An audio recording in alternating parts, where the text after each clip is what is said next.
Welcome everyone to join the Hong Kong Arts Administrators Association webinar, the Late Night Art Talk series. Our first talk in 2022 with topic of the future of the Orchestra and Community Engagement. I'm Wendy, the manager of the association. It is my great pleasure to welcoming you here.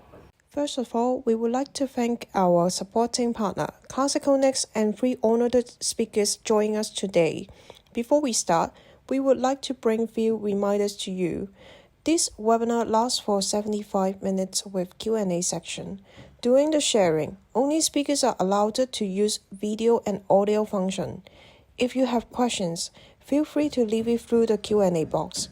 This webinar will be recorded and HKAAA reserves the right to use the recording taken. Without further ado, may I invite Mark to give us a brief visual description and introduction to start this talk. Mark, please. So, Benedict, I'd like to start by handing over to you for your initial presentation. Thank you, Mark. Hello, everyone. This is Benedict. I'm a white male in my late 50s. I'm a German native. I wear glasses, and I'm sitting actually in my office. And as it's dark outside, so I have a picture of our orchestra behind me. It's a pleasure to speaking to you about this very serious topic. Let me share my screen and to explain you a little bit the situation here in Hong Kong, which might be, especially now, quite different from the situation in Europe, maybe also in other Asian countries. So today there was an announcement by our chief executive, which has changed a little bit the situation. We still have around 20,000 positive cases here in Hong Kong per day of a population of 7.5 million. And since January, all venues are closed in Hong Kong. And this at least until the 20th of April, 2022. The venues belong to the government here. So the orchestras and performance groups, they don't have their own venues. So we depend on the government. When they open the venues, we can start rehearsing and performing. We have, since 2020, very strict quarantine measures of 2 to 3 weeks. This has been today reduced to 1 week, starting from 1st of April 2022. So everybody coming in for now has to spend 2 or 3 weeks in a designated hotel. From 1st of April, it will be just 1 week. There are no direct flights from countries like US, Australia, France, but also this flight ban will be lifted from 1st of April onwards. So you can imagine that this has an important impact on our, as an orchestra, on our planning, not to speak about the whole economy here in Hong Kong. There is no cross-border travel between mainland and China for now. So we hope this will be lifted in a couple of months. The consequences, as I said, there are currently no rehearsals or recordings or concerts in Hong Kong. It is almost impossible to invite international artists to Hong Kong. First, because of the travel restriction and the quarantine, but even if they would agree to a quarantine, it's not certain that they can at least have concerts in the end after the quarantine. So, of course, artists are very reluctant to take this this travel and quarantine measures. It is quite uncertain for the planning of the upcoming season, so we have to work with the plan A and plan B, what we all are used now. Taking into consideration different scenarios, how the situation could develop. And regarding touring, Hong Kong Phil had major touring plans for 2020 and 2021. Of course, this couldn't happen. And we hope that if mainland border opens by second half of 2022, we can at least travel to mainland for concerts. What did we do during the COVID period between 2020 and 2022? Of course, we tried to stay connected with our audience and our community. We wanted to spread a positive vibe to the community through music. We wanted to to provide positive entertainment, and we also wanted to secure as far as possible financial stability of the orchestra. Here, our orchestra is subsidized by 60% of the government, so we have still to finance ourselves by 40%, partly sponsorship and partly box office. Of course, box office wasn't there anymore, so we had to thrive donations through our online activities. We streamed concerts, recorded concerts, which has been before the pandemic, which could have passed during the pandemic with audience or without audience.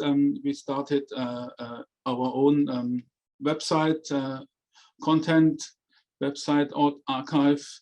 We promoted through all kinds of social media, also mainland China social media. With smaller ensembles, we recorded chamber music and recitals in venues which we could rent, small venues, and we published them under the topic of Fill Your Saturday with Music, for instance.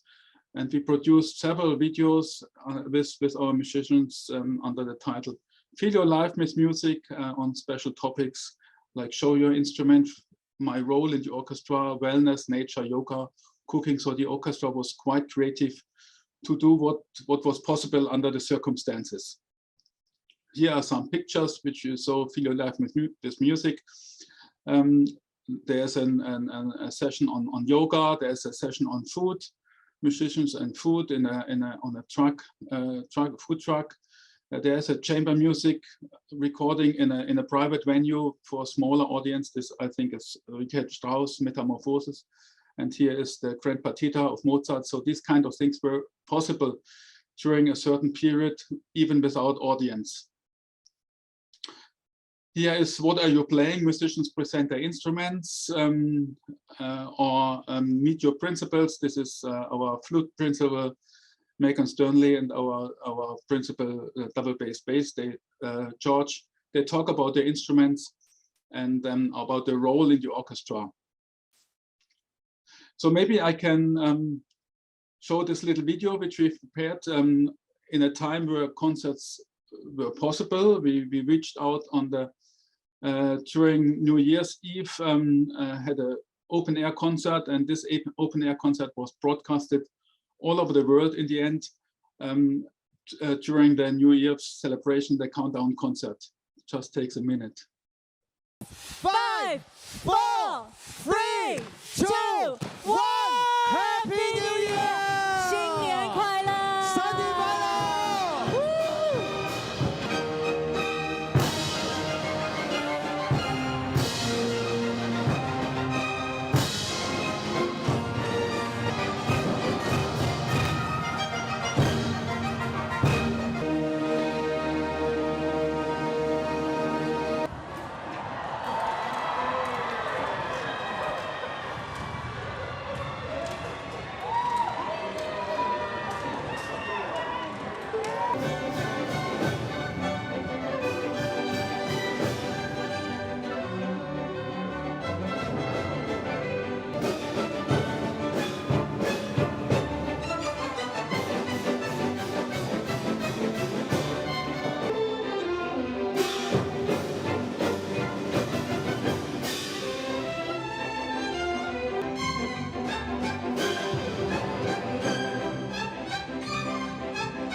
Yeah, I'm not sure what you saw now. I just saw the one picture. Actually, they should have shown the different countries, like Russian comments, like British. It was shown on the BBC and US. So I'm not really sure what was now on the screen.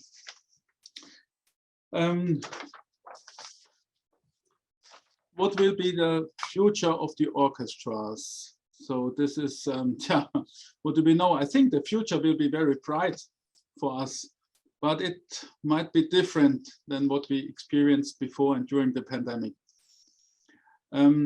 What will have changed is that people will be more cautious about their social distancing, and they are used now to online content 24 hours per day during the week, and everything is available now. So the demographic also will change, and we have to think about how the future audience will look like. In this respect, we should consider enhancing our community engagement, being more close to the community, more outreach work, I would say. We have to adjust concert times and duration to be more accessible for all generations, shorter concerts, different times of the day, of the evening. We have to rethink our price structure, maybe to approach also the younger generation. And we have, of course, provide first-class quality in terms of artistic quality, but also enjoyment and a relaxed atmosphere, what people are looking now, probably even more. And this depends also a lot of the venues we have. So we have to reconsider the venues we are working in. They have to be open, they have to be accessible, and they have to provide a good opportunity to meet for people. They want to go with friends and to enjoy the evening. So these are my thoughts, and I think it's time to hand over again to Mark. Thank you. Thank you, Benedict, and thank you for your honesty in talking about what the orchestra has had to do in this period, because obviously we're aware that the context at the moment in Hong Kong is very difficult, and we are reading press reports. So we appreciate very much that the orchestra is still navigating a very difficult position in terms of how the pandemic is affecting Hong Kong. But now we'll turn our attention to Europe. So I will now like to welcome Ansel Rosa, who's General Manager of Rundfunk Orchester Chöre Berlin. I hope, Ansel, I pronounced that correctly. My German is not that good. He's also managing partner of the Deutsche Orchestertag, which is a very crucial gathering of German orchestras that happens each year. So Anselm, I'd like to welcome you to tell us more about what's been happening in Germany. Yes, thank you, Mark. And just to follow Benedict's example, I'm a white man in his early 50s, wearing glasses and the beard and the tie. I'm just sitting right in the city center of Berlin. It's around lunchtime. I'm just sitting in my office in front of a white shelf with lots of CD in there. Actually, I haven't checked them, what kind of CDs these are, but I'll check later. So yes, thanks, Mark. I'm CEO of Rundfunk Orchester and Chöre Limited Berlin, which is actually a holding company for the Deutsche Symphonieorchester with chief conductor Robin Ticciati, for the Radio Symphony Orchestra with chief conductor Vladimir Jurovsky, and the radio choir Rundfunkchor Berlin with Gijs Lenas, and the Rias Chamber Choir with Justin Doyle from England. Now, how is the current situation as far as COVID is concerned in Germany?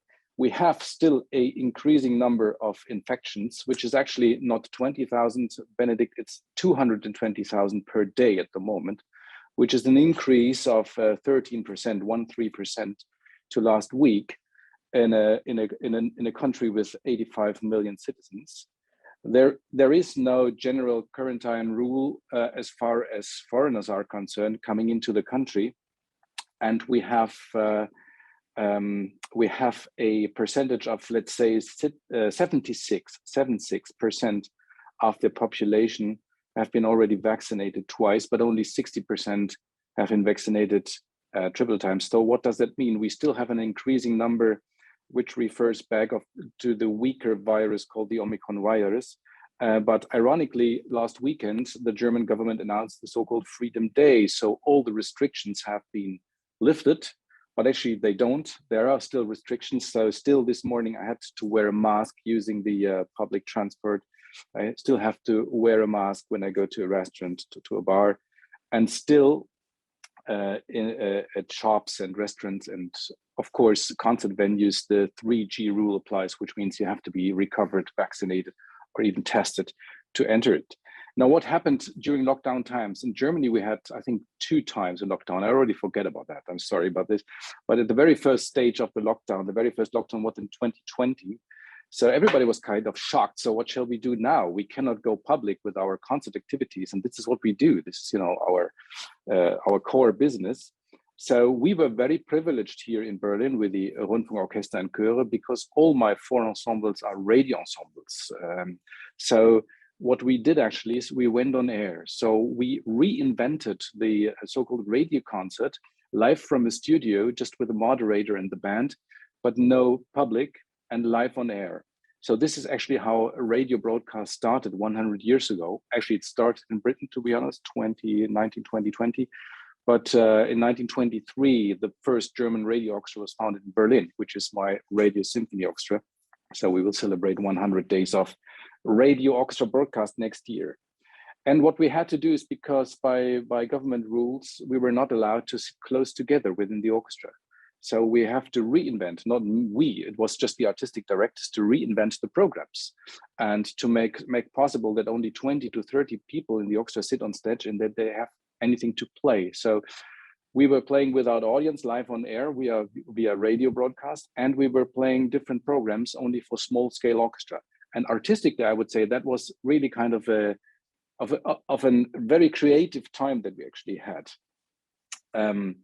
So, and we, as Benedict said, we had to invent shorter concerts. So actually we still continue to play concert of only 1 hour time because people love.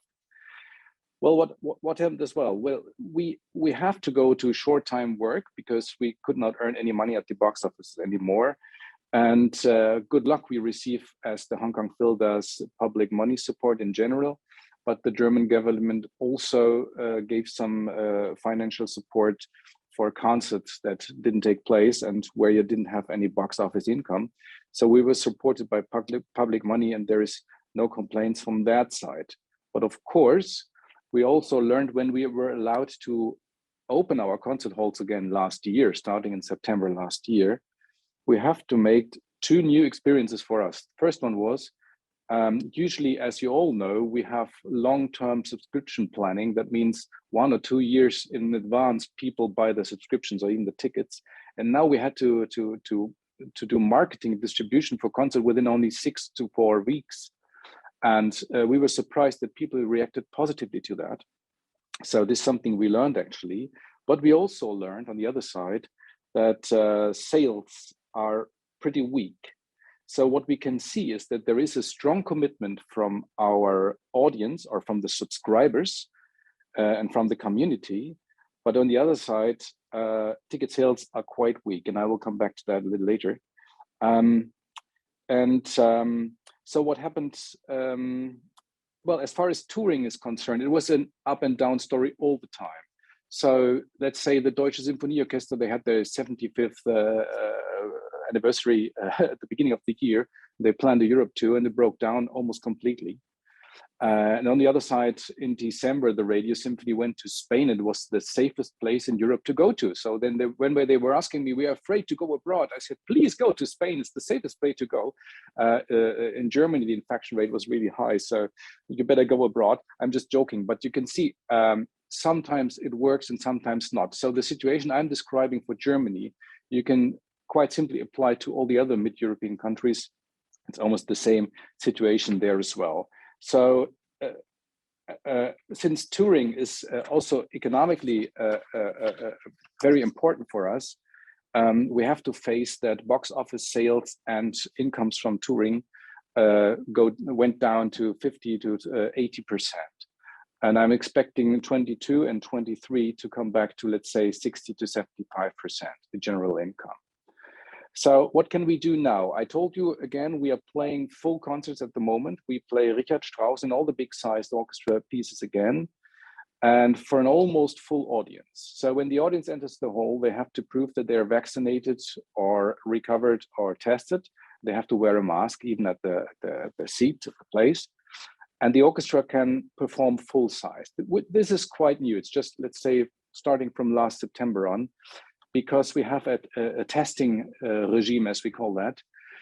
All musicians and all singers in the choirs also, they can sit or stand together as they usually do, as long as they take part in a 48-hour PCR testing scheme, which means every second day, each of them have to do a PCR test just to be sure that they're fine as far as the virus is concerned.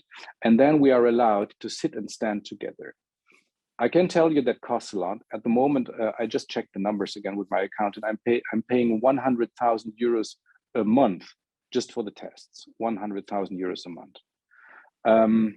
And during last year's lockdown time and a little later when we were playing concerts again, we were also trying hard to include our freelance partners outside. As you can imagine, all my musicians and singers have permanent contracts, so they were safe, on the safe side. But all the freelance musicians, from soloists to singers, but also to substitutes, etc., they were lost. So what we tried to do is that we integrated these people into our concert productions, even the radio concert production, just to make sure that they're also on the safe side as far as their personal income is concerned. So generally speaking, what will change, or what have already changed, and what's going to be next? As far as I can see, there will be some severe discussions about touring, and as far as also the topic of sustainability is concerned.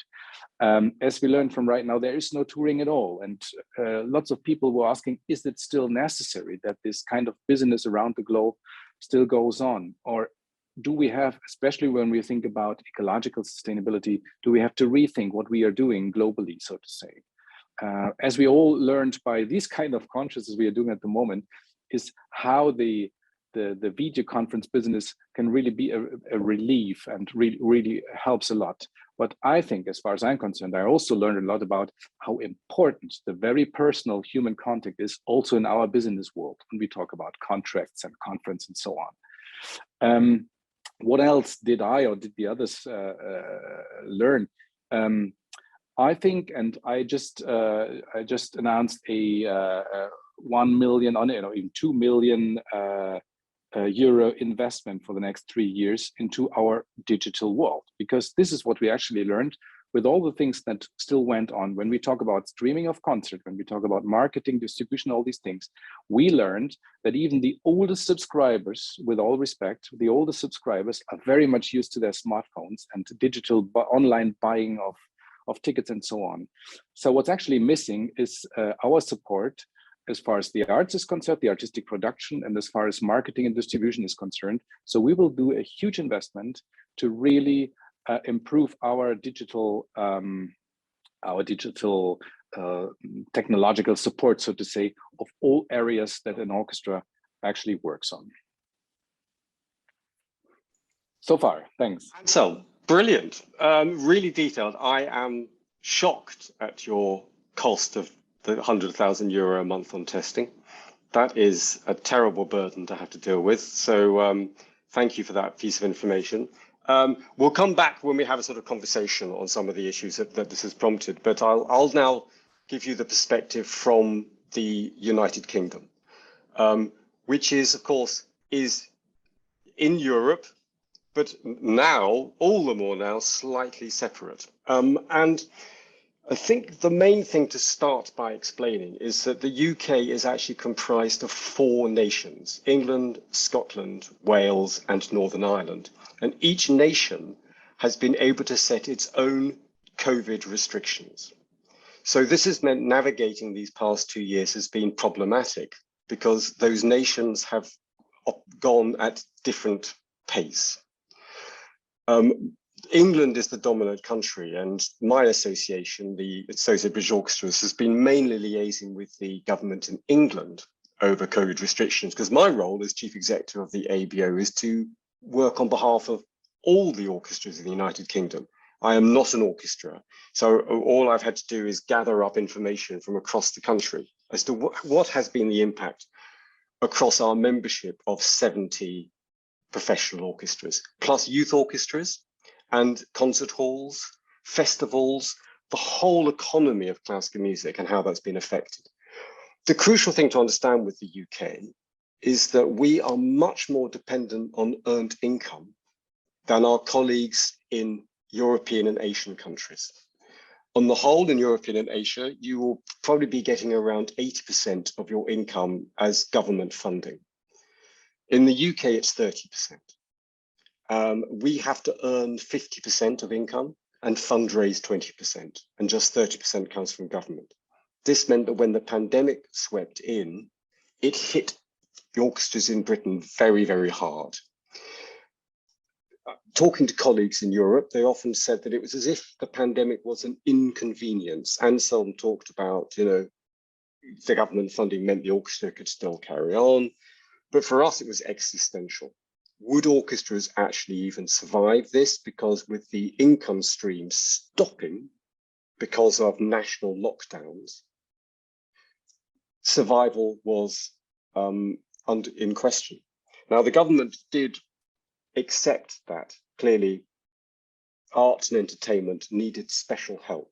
And it came up with a £1.5 billion support scheme, bolstered by another £300,000 in 2021.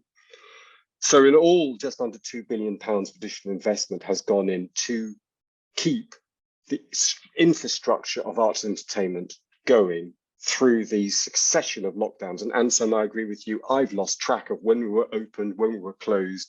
We were open, but only outdoor. We were then indoor, we had distancing, we didn't have distancing. It got all very confusing. I can tell you that as of now, much as like you heard from Anselm, we have gone through our freedom moment.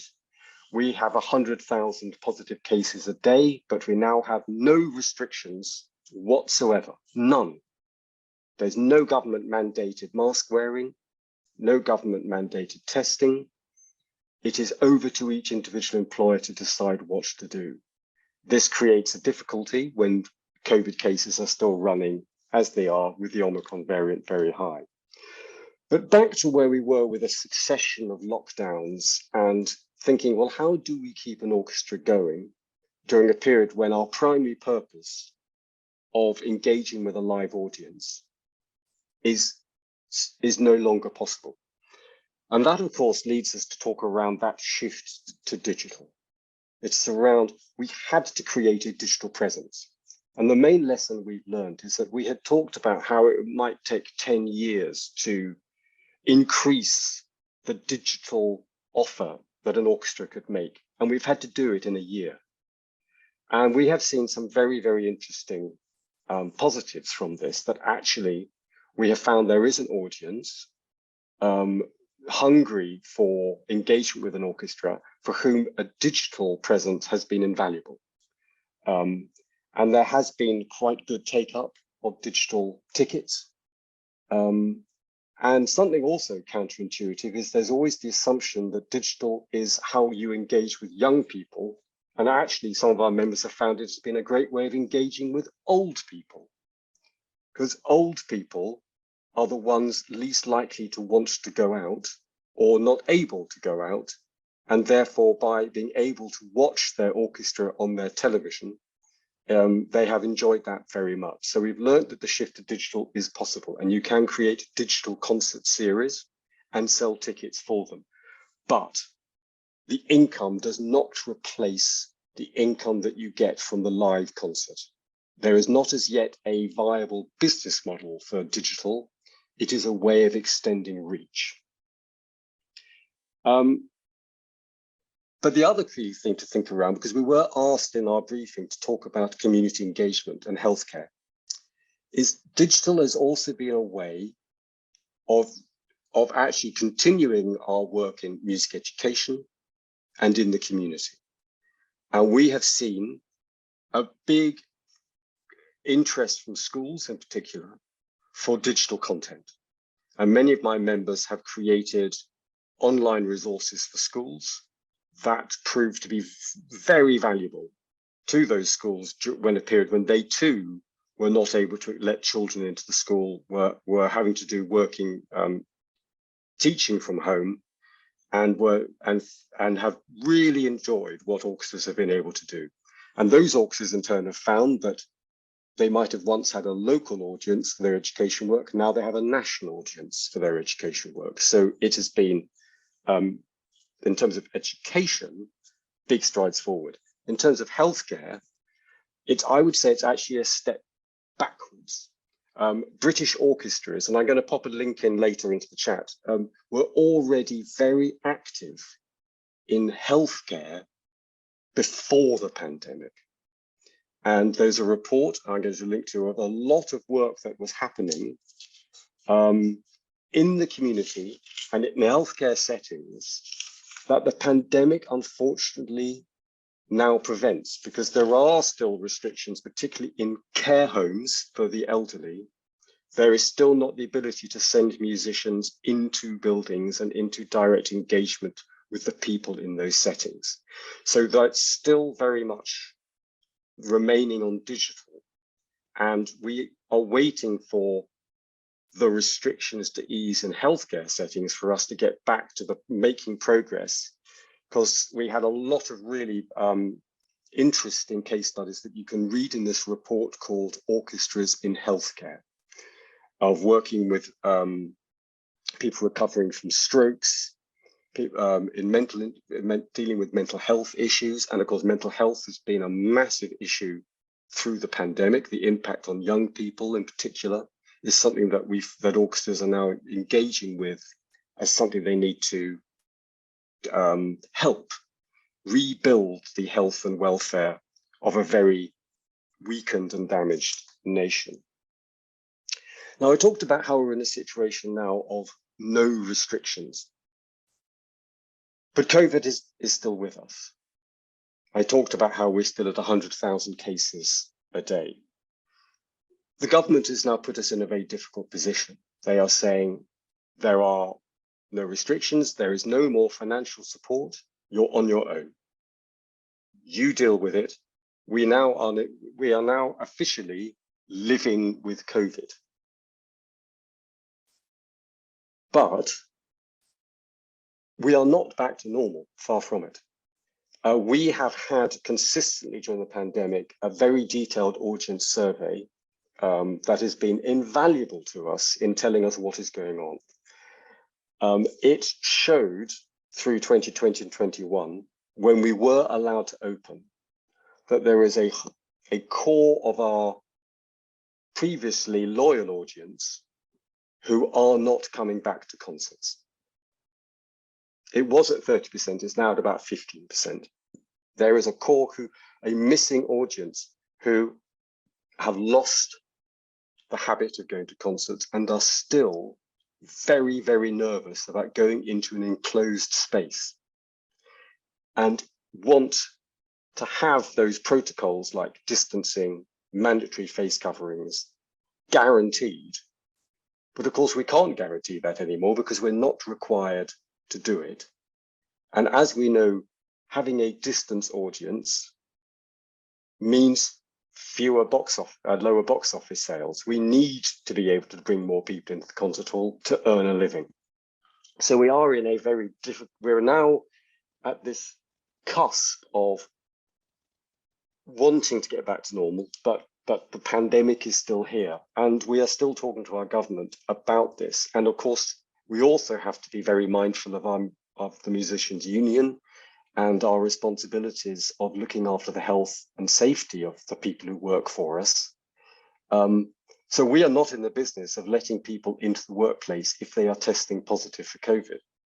The government here no longer requires people to even isolate if they test positive, which is a very bizarre situation.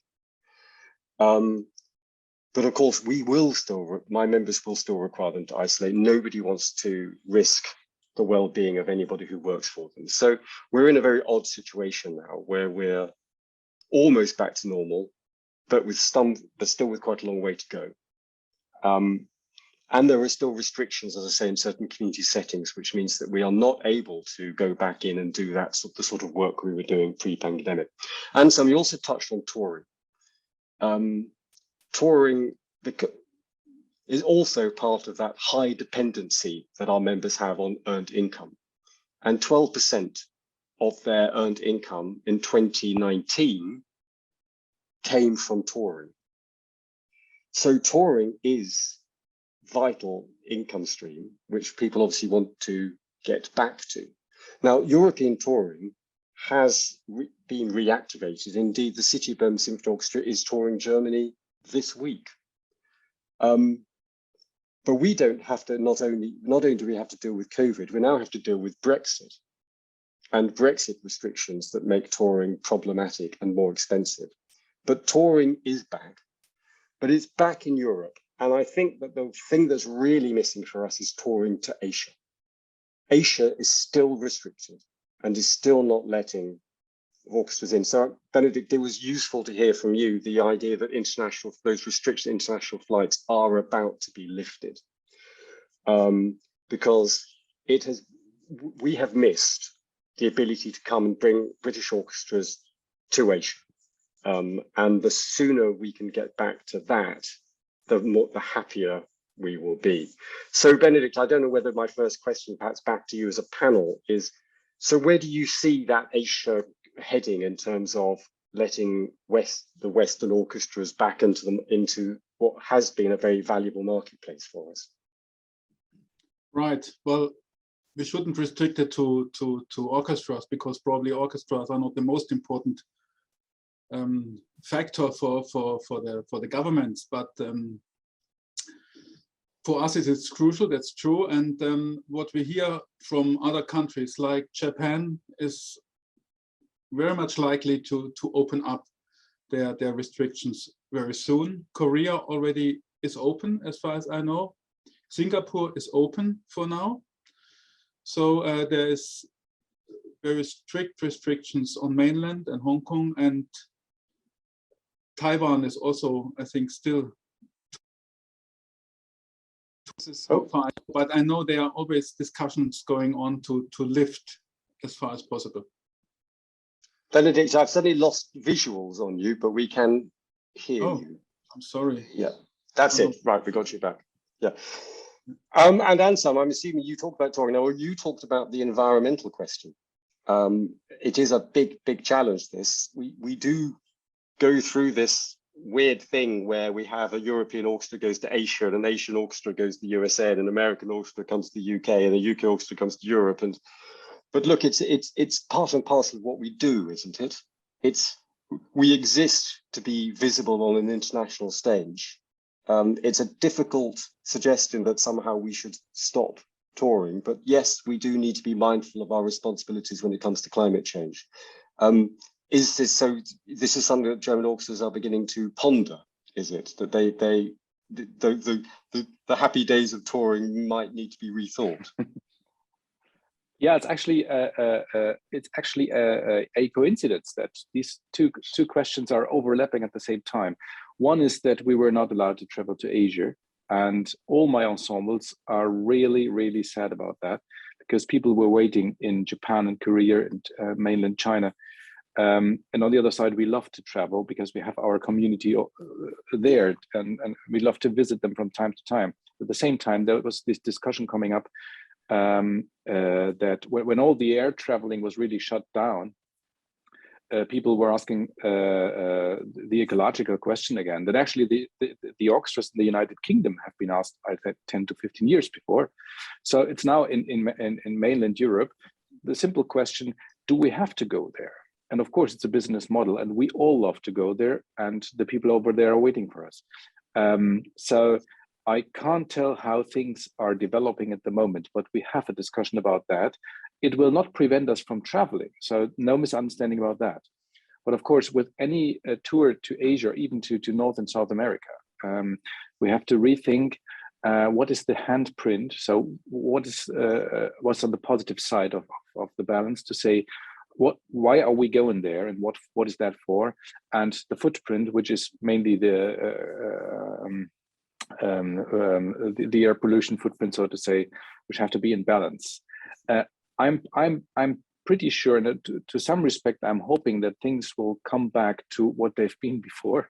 So, and traveling, as you said, Mark, is one important part of orchestras here in Europe, and of course of Asian orchestras as well, coming over here to Europe.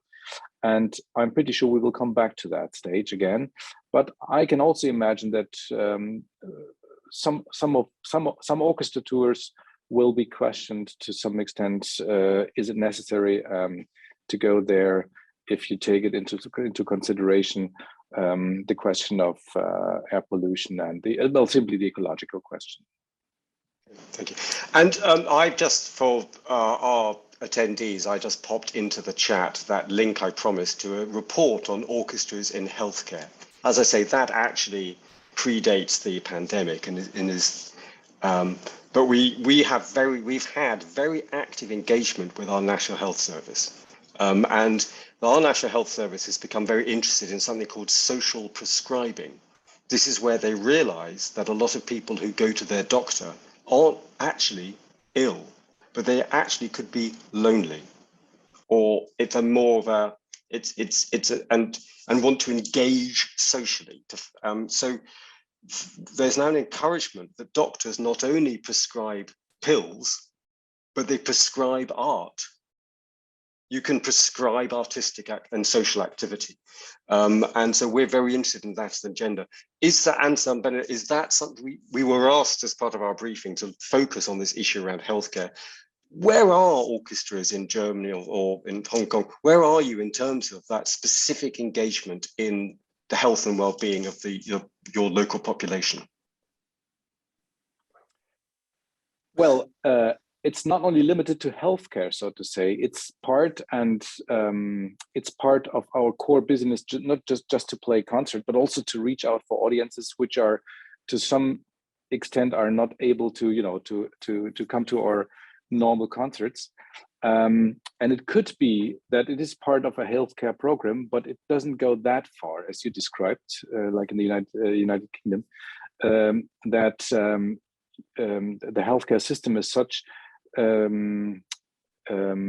wouldn't say, well, that orchestra work or orchestra music is part of a healthcare program. I would put it like this.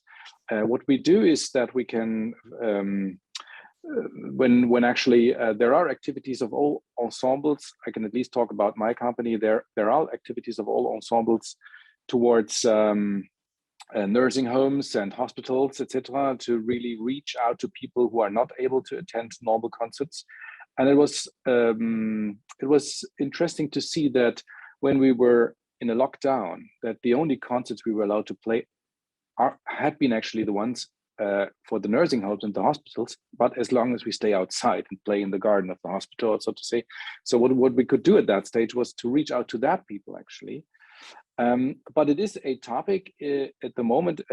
It's getting more and more important. The federal government here in Germany gives some extra funds for special activities, which are part of a healthcare program. That means you can receive some extra money for activities going towards these underprivileged groups and to go out towards these kind of peer groups. So it's a topic that's actually coming up at the moment. And it's not that big. It's not comparable to the United Kingdom at all. So this is something really special we have. But what's interesting to hear is that we may be further advanced in terms of a formal agenda with our government, but you're at least being paid for it. The problem we have is they're expecting us to do this for no extra money. Yeah. And as if we haven't got enough to do. But in fact, there is a real willingness on our members' part. So in fact, they're having to fundraise to do some of this work in healthcare settings, to help the government without the government putting anything in itself. So we're just having a sort of a polite discussion around how it could be funded in future. Benedict, just over to you. Is this something that also that you're discussing in Hong Kong in terms of the role of the orchestra and how it's engaging perhaps with health issues? Yes, certainly.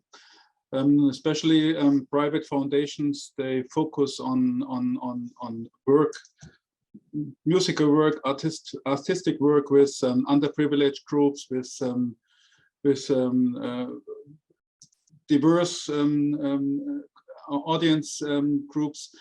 So I think it's also expected by the government, and we are paid for. So this part of our profile that we reach out to a larger community. And of course, we all know the positive aspect of making music. And it starts from education. So we have, most orchestras have a huge educational department working with all kinds of generations and groups, reach out to the schools. So I think this is all part of the health care aspect of classical music. And I saw a question in the chat. If you would think that the audience is embracing online performances, will they replace online streaming? Will replace the public performances? I don't think so. I mean, at the moment, yes, it's better than nothing. But in the end, this is what we are here for: to play music on stage, to convey the authentic performance, and to give people the direct connection with the music, and certainly to bring people together. I mean, this questionnaires and surveys, they say people go to concerts because they want to enjoy, and they want to enjoy together with their friends and their family. And this is what we want to provide. And this is, I think, also part of our health focus to bring good vibes and positive energy to the audience. Well, thank you, Benjamin. Thank you for doing. Yeah, you've done my job for me, because I was about to talk about the fact that we had our first question in Q&A, and just to tell people, please put your questions in. We want to hear from you, the attendees, so that we can answer your questions. So please don't be shy. Put your questions in. Yes, I wanted to pick up on that question about embracing online performance and whether the future performance be replaced by online streaming. And I would agree with you, Benedict. I don't think we're talking here about either or. The word we've been hearing a lot of over this past 2 years is hybrid. And I think that there is likely to be now a hybridization between a live concert that is also streamed. And that way you retain your live audience, but you extend your reach out to a digital audience. So I see that perhaps as more to the future in terms of concert. But as I said in my presentation, we found what we have found is digital concert, a streamed only concert, is very expensive to put on without an income stream to pay for it. So it's a recipe for losing a lot of money. So unless you have a backer willing to support you on the streamed concerts, I think, as I say, that the future is going to be in a concert series, perhaps not all of them, but some of those concerts also being streamed out online as well. There's also often been a concern about, do you cannibalize your live audience if you offer it digitally? And I think one thing we've also learned very much is to be very careful about giving away content for free. If you stream concerts without charging, you create an audience that expects music to be delivered to them for nothing. And as we know, actually, it's an expensive business running an orchestra. So you have to balance the books at the end. So there needs to be some help. Now, Anselm, you're coming in on this topic, so I'm sure you've got perhaps a more lucid explanation than I was able to give around the future of the online concert. No, of course not. But I'm curious to see what Benedict can tell me about the Hong Kong or the mainland China situation as such, because this is actually one lesson that I learned during pandemic times about the topic of digital services in general. I would say the online streaming, audio or video, is replacing the CD, but it's not replacing the live experience at all. It's the same situation that we have by inventing the old plastic records and reinventing the record business with the compact disc in the early 80s, and now it's just changing from one side to the other. The most important question behind that is actually that all the business models we know until today are crumbling down. My special thesis on that is we will not have any private commercial record business in the next 10 or 15 years. Because the streaming services that are on the market are not producers, they do not invest money, they just put in, so to say, self-made audio or video productions. They are not curating, so this market is totally changing. And to me, and we will have a wonderful conference next week in Paris about that, what will be the future of the commercial private record business or recording business, and what role does the public broadcasters play in that context? The second digital business stream, so to say, is the, as you said, Mark, the hybrid situation. I'm also pretty convinced that the simple streaming of a concert, of a live concert in the internet, like the Berlin Phil does with a digital concert hall, is not the future. It's not the future business. I can see that we will offer in a future of, let's say, 10 to 15 years, we, the orchestras, will offer some additional services to our customers, which are all around the live concert experience in the concert hall. So it might be kind of a concert streaming, but it does not necessarily be a concert streaming. It can be something additional. If you watch at the website of the Deutsche Sinfonieorchester, you can already see some concert streaming videos with some additional information and so and so. For this second part, the crucial question is, where does the money comes from? Here in Germany, which is not very, in terms of commercial income, as you said earlier, Mark, it's not comparable to the UK or the USA, actually. But we tried out to earn some money with the digital education format, and it worked. It worked in Berlin. So families were paying, I think, 20 to 25 euros, which is not that, it's something for families to take part in an interactive education program. And it worked. It was sold out within one week. And the third part is, what we also learned during the pandemic times is marketing and distribution will change fundamentally. I'm just curious about Benedict's situation, but here in central Germany, and especially in Berlin, which of course is comparable to London as a metropole area, but we have a number of subscribers, but subscribers is something stable or going down. The future is making marketing and distribution via the social media only. So it's only about interests and consumer behavior. You identify interest groups into a certain concert program that you have via social media.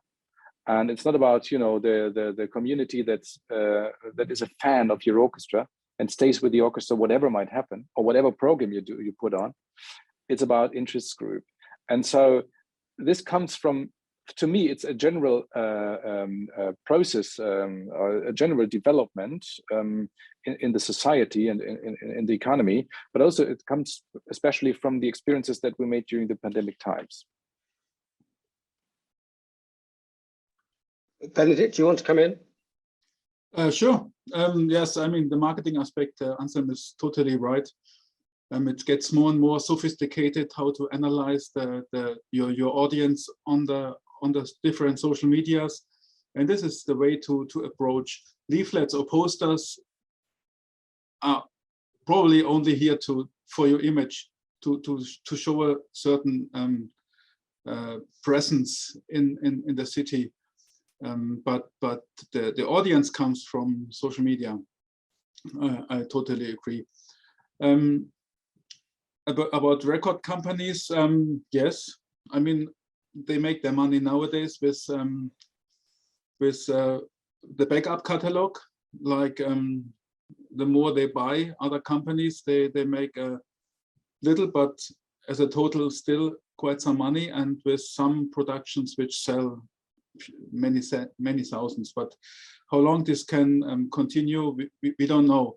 I mean, of course, we have in Europe, and also especially in Germany and in Europe in general, the radios.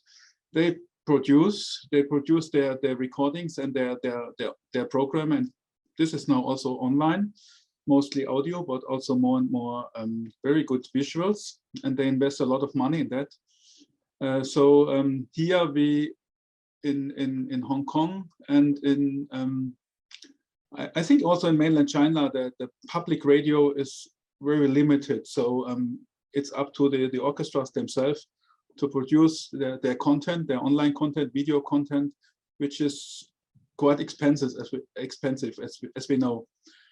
And you need the qualified people, the producers, which we also have to bring over, which is another challenge in these times, because they cannot travel. We cannot bring somebody from Austria or from Germany over to produce concerts which are really have another an additional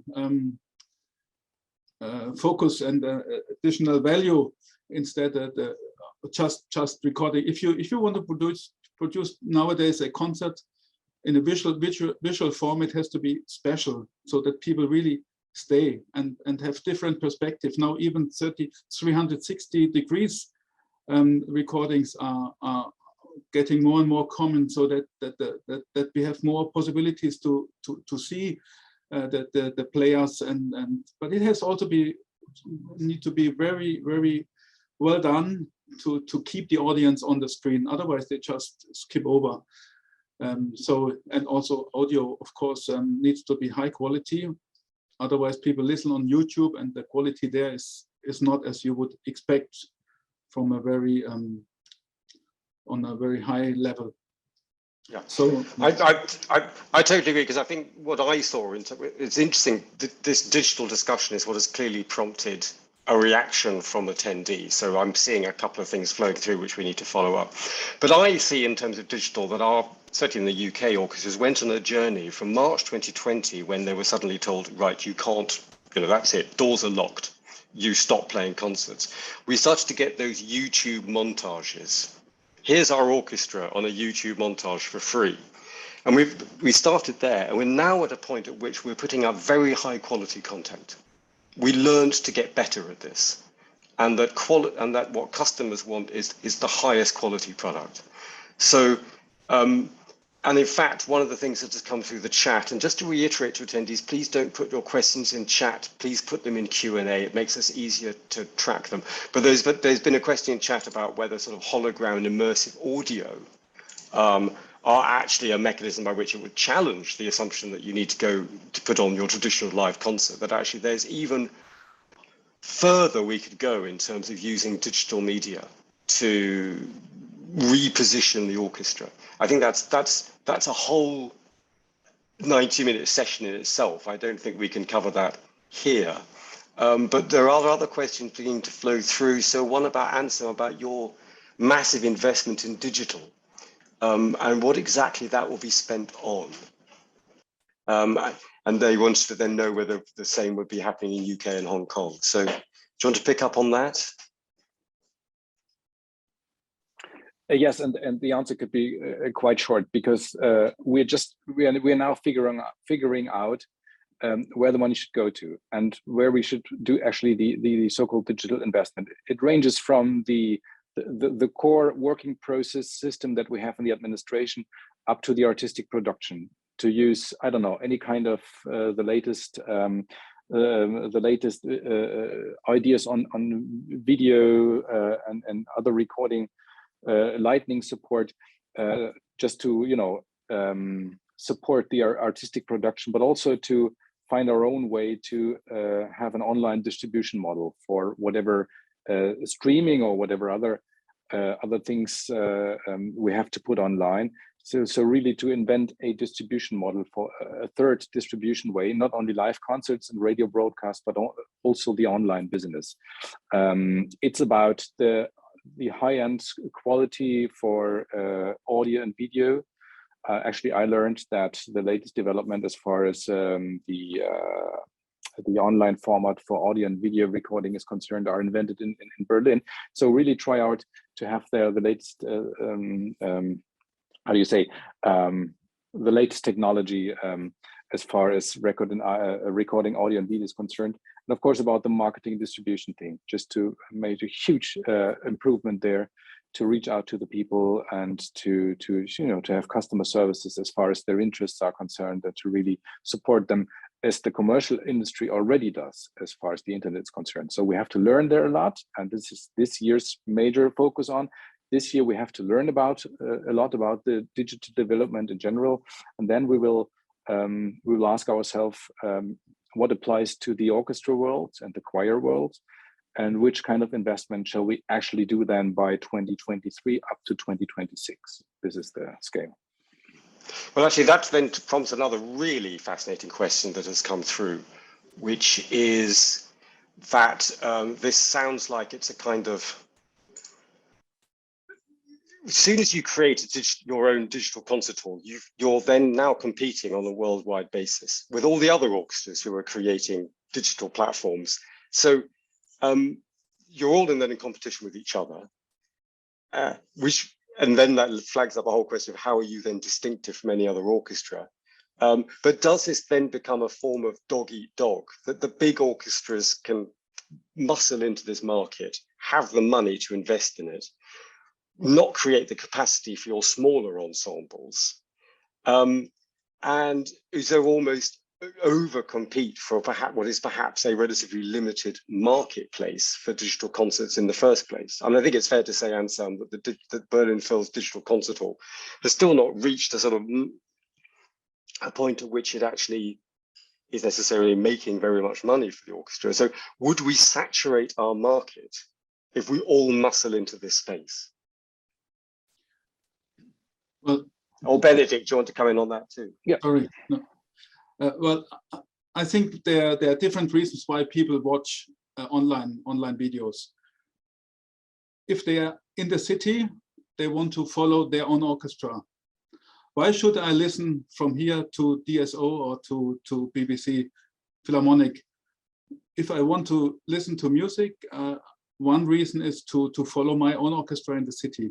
Another reason is you are looking for a certain repertoire. So I want to listen to Mahler 5.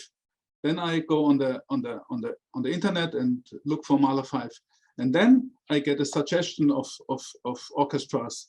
And then I might choose, probably I just go for the first one, which has the best algorithm and pay the most of money to Facebook or YouTube or whatever.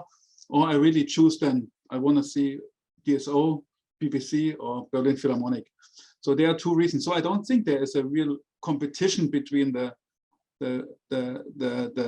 recordings. As you mentioned before, Mark, it's a way to reach out to those who are not yet coming to the concert hall or who are not able to come to the concert hall. So this is the reason for most of us for online recordings.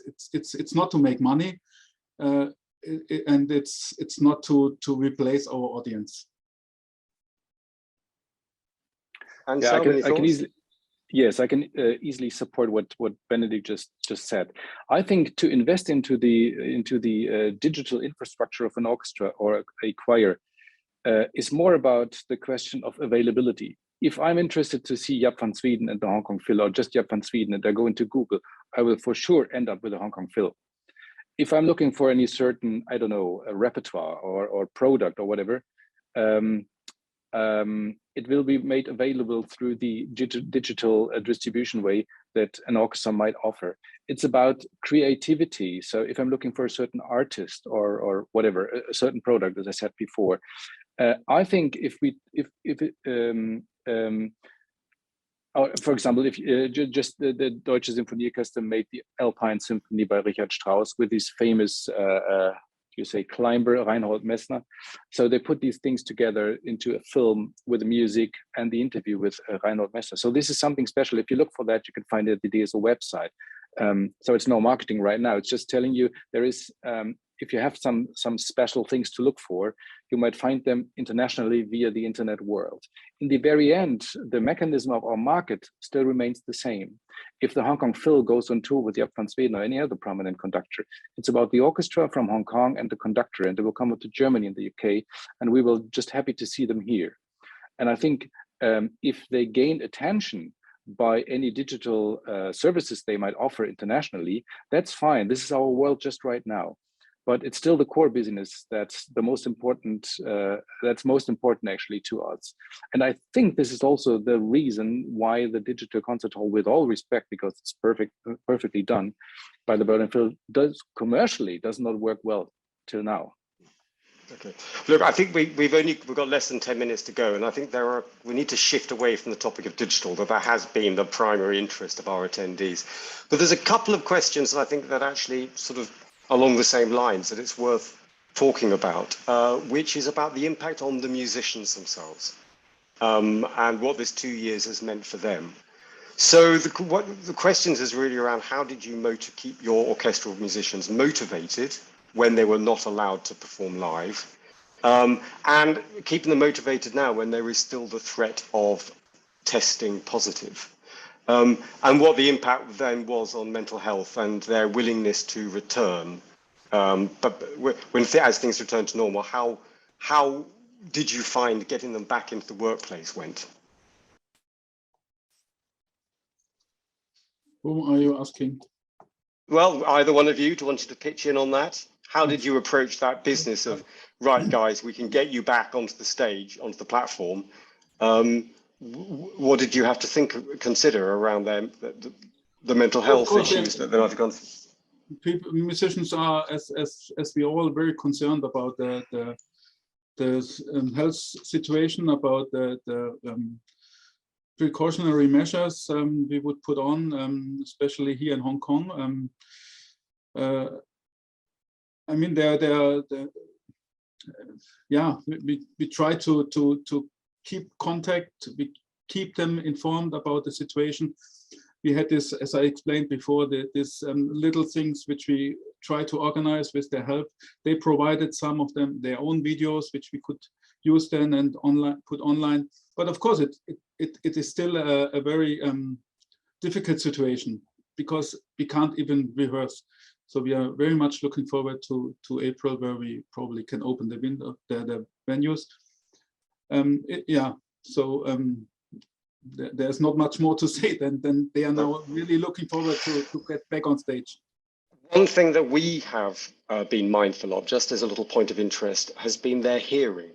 And if they haven't been working in the loud space of the concert hall or rehearsal room, be mindful that their ears may need to take time to acclimatize, and just take some extra thought around screens, volume levels, getting musician match fit. That's been something that's been very much in our members' thinking. And Lance, I noticed you nodding as I said that.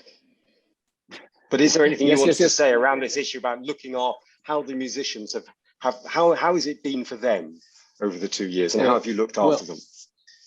Well, the first lockdown, some of them really got panicked because we were not allowed to do anymore what we are made for, to sing or to play within an ensemble, as a part of an ensemble. So they were staying at home, rehearsing for themselves in their living rooms. They're getting crazy.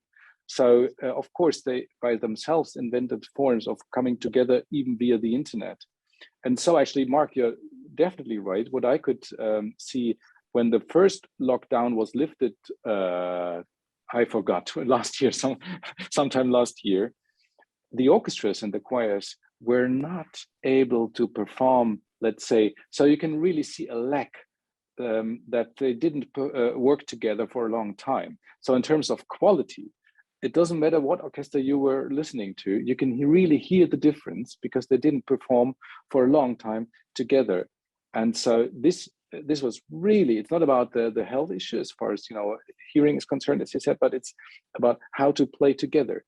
And I think musicians are very much aware of what's going on in the outside world, even though their perception of the world is sometimes a little different to the rest of the world. I'm just happy to say, and I can say that for all the German radio broadcaster, public broadcaster, orchestras and choirs, that we have a higher rate of vaccinated people than the general public has. So that gives us the privilege to play again, to work again. Although the panic within musicians and singers derives from one day they asked me to lock down even though we were allowed to play at the end of 2020, they asked me to lock down everything because they were so afraid of getting an infection. And a couple of weeks later, they said, why don't we skip the testing scheme? We don't want to come in just for the testing, the PCR testing. So things go from very up to, and you can see this is actually an effect on the on the well-being of musicians and singers, that all these ups and downs, it makes us crazy, the management people, but it also makes the singers and musicians to some extent crazy, because it's so difficult to adapt and feel well. And feeling well is, as we all know, we are humans, but especially for artists, feeling well is a big support to their core business, to sing and to make music. I've got one more question, because we are coming to the end of our event. And it's to do with the fact that obviously orchestral art is something that involves a large gathering of people. I suppose this is both in terms of on the platform, but also in the audience. But anyway, let's say when mass gatherings are not permitted, it says, how can the art sustain itself? What is the best modus operandi for orchestras these days? But I thought something I want to really pick up, it says, if going small seems more flexible, can the community help? I wanted to touch on this word small, because one thing that did happen during the pandemic was when there was an obligation to apply social distancing, you could clearly you had no option but to put fewer musicians on stage. So in effect, all symphony orchestras became chamber orchestras, and therefore competing with chamber orchestras. But I have noticed in the UK, certainly, that as soon as the distancing restrictions are lifted, everybody wants to go back to full strength. And I've been going to symphonic concerts, Mahler 4, and a number of large-scale symphonic concerts, and it's as if we are back to normal. But have we lost something along the way? I was hearing something very interesting from musicians during the pandemic, that once they were having to distance, they started to become chamber musicians. They started to hear themselves. It changed the dynamic between yourself. And actually, there's also been a question around the music director and where they fitted. And we heard stories of conductors suddenly realizing that if you've got a distance orchestra, there is literally you're having to adapt to the fact that you're going to be hearing what's coming from the further away. It takes time to get to you. So there's been a huge issue around how the music is played during the pandemic. Do you think we are, as a final question to both, are we just going to go back to exactly how we were? Or has anything changed permanently? Is there any actual permanent change in the way in which an orchestra will now exist from 2022 and beyond? I think we will go back to normal, and going back to normal means full-size orchestra close together, only restricted by health problems or health issues. But if there are no health in a time without any virus spread, I think we will perform as a full orchestra on stage. And this is how the music works. We might change, as I said, our time, our duration, but the orchestra is just here to perform together. It doesn't make sense to spread it out if there is no need for that. That's what I think. Anton, is it simply back to where we were? It is to some extent. Benedict is right. But I have to say the consequences of the pandemic will be seen later. I agree with Benedict as far as repertoire is concerned. They are all starving to go back to the big or small repertoire, but of the ordinary, well-known size. We play orchestra music since the last, 500 to 600 years. Didn't change that much, and all the new compositions are made for a full-sized or medium-sized orchestra. So the soon they can, the artistic directors go back to the old repertoire. And I think, as you said, this physical distance music making is not a model for the future, because it was so hard and so tough for the musicians to really adapt to that. Nobody would like to integrate that in the normal kind of working. I think some changes will be seen later, some consequences will be seen later as far as new formats are concerned. Shorter concert programs and so on. And as far we talked about the digital topic, as far as marketing and distribution is concerned, we will see some changes there, also as an outcome of the pandemic situation. Okay. Well, from a UK perspective, I think that I think there would be a certain sense of disappointment if we did simply go back to exactly how things were. I think that talked about that shift to digital. I think we feel that there are things we've learned that we want to maintain. It has broadened our community engagement, and that we will certainly keep. And there will still be clearly a market actually in certain healthcare settings for us to engage with them digitally, not actually physically. But I think there is a question around, should we simply go back to where we were, or are there other things we have learned, particularly around what it means to be an orchestra, what it means to be an orchestra musician? So in the UK, we're asking those questions. We haven't yet got the answers, but I think it's worth us just revisiting what it is to be an orchestra in the 21st century, and that, and also, though, to prepare ourselves, because, as I say, COVID is not over, and we don't know whether there might be another pandemic lurking around the corner. We may now having to be in any way rethink some of our globalized approach to the way we work. I mean, Anselm, you've talked about this. It's possibly that we do need to be focused much more on our locality.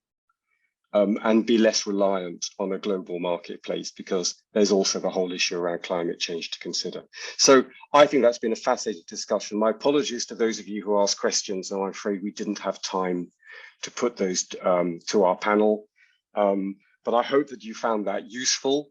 And I'm sure that we will be happy to follow up in any way we can with any extra additional questions you have that could flow through HKAAA, who can keep in touch with us. But thank you, Anselm. Thank you, Benedict.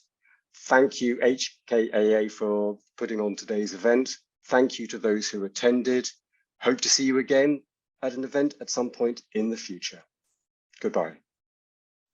Thank you for Mark, Benedict, and Anselm for such enjoyable webinar. I'm sure our audiences have a lot more questions to ask of the three of you, but as time is running short, I'm afraid that we will have to conclude our webinar here. If you would like to watch today's webinar replay, feel free to check out our YouTube channel by end of this Friday. Before we end, we would also like to share with you that the upcoming Cultural Leadership Summit is now scheduled to be held on 17 to 19 August as an online conference themed International Cultural Exchange. Save the date and stay tuned for the event details. We hope to see you again in the future HKAAA event. Goodbye.